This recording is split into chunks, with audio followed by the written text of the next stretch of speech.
జై తెలంగాణ. నా పేరు రుద్రోజు శివలింగంచారి విశ్వకర్మ. తెలంగాణ ఉద్యమం సమయంలో మన నీళ్లు నిధులు నియామకాలు ఆంధ్రోళ్ళు కొట్టుకపోతుర్రని కేసీఆర్ రెచ్చగొడితే ఆనాడు మన విశ్వకర్మ బిడ్డడే శ్రీకాంతాచారి ఆత్మత్యాగం చేసుకున్నాడు. ఆయనతో పాటు 1200 మంది బలి అయిపోతే తెలంగాణ వచ్చింది. కానీ వచ్చిన తెలంగాణలో ఆత్మహత్యలు చేసుకున్న కుటుంబాలు కూడా బాగుపడలేదు. కానీ ఏ ఆత్మహత్య చేసుకోక నిరాహార దీక్ష నెపంతో కాలం గడిపిన కేసీఆర్ కుటుంబం ఒక్కటే బాగుపడ్డది.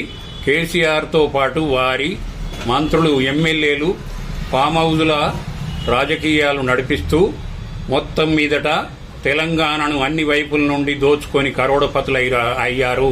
తదుపరి ఆనాడే బీసీలకు 22% రిజర్వేషన్ ఇచ్చి మోసం చేసిన కేసీఆర్ ఇప్పుడు ఆ కేసీఆర్ను బెదిరించినట్టు అదిరించినట్టు ఎలాగో కేసీఆర్ను గద్దెదించి రేవంత్ రెడ్డి బీసీలకు రిజర్వేషన్లు 42% ఇస్తా అని కామారెడ్డి డిక్లరేషన్లో చెప్పి ఇయ్యక మోసం చేసి కులగణన చేసిన తర్వాత చేస్తా అన్నాడు. కులగణనలో కూడా 42% రిజర్వేషన్ ఇస్తారని ఆశపడితే ఇవ్వలేదు. ఇప్పటికీ 10 నెలలు గడిచిపోయింది కులగణన జరిగి.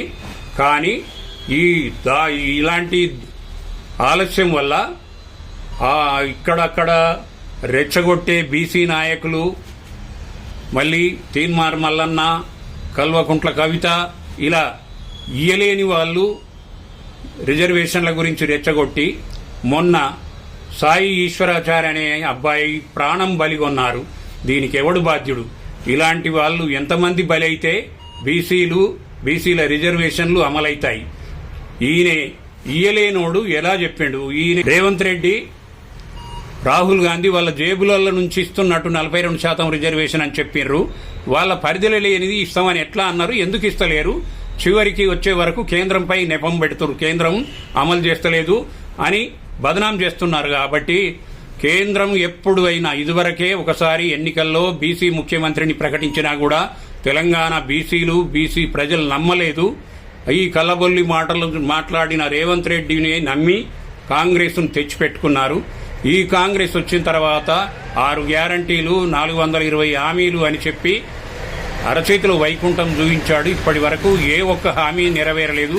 ఓన్లీ ఒకటి ఫ్రీ బస్సు అని అంటున్నారు. అందులో ఆడవాళ్లకు ఫ్రీ బస్సు, మగవాళ్లకు డబుల్ ఛార్జీ వసూలు చేస్తూ కింద మీద పడుతున్న ఆర్టీసీని కూడా ఎవడు రక్షిస్తాడో చూడాలి.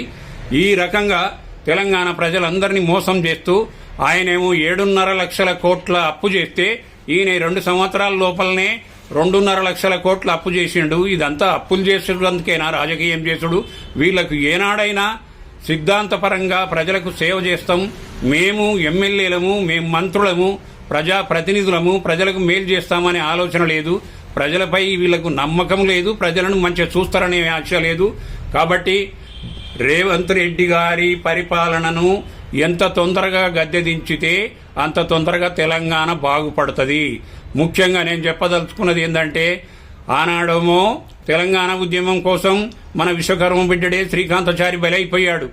ఇప్పుడు బీసీల కోసం మన విశ్వకర్మ బిడ్డడే సాయి ఈశ్వరాచారి బలైపోయాడు. మనం ఎంతమంది బలైపోదాం? మనం బాగా అర్థం చేసుకోవాలి.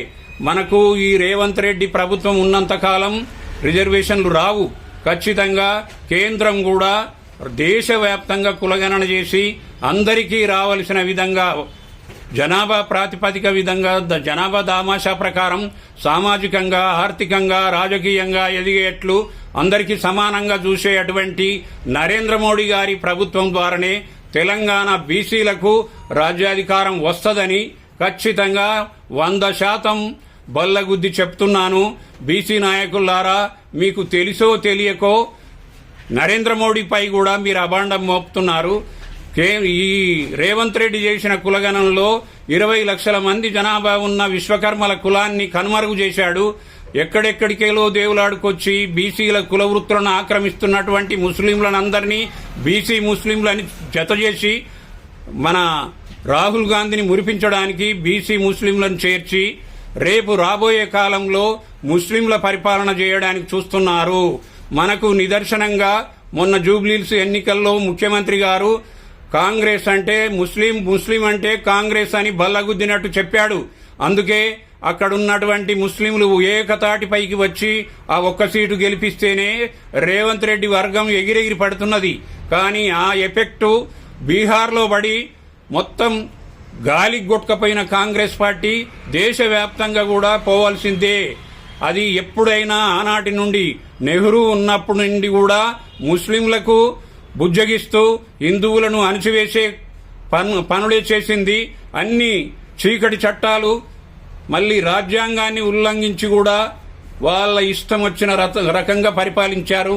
రాక్షస పాలన చేసినటువంటి కాంగ్రెస్ పార్టీ అంతమైతేనే దేశవ్యాప్తంగా సనాతన ధర్మం హిందుత్వం ద్వారా మళ్లీ ముందున్న భారతదేశం అవుతుంది.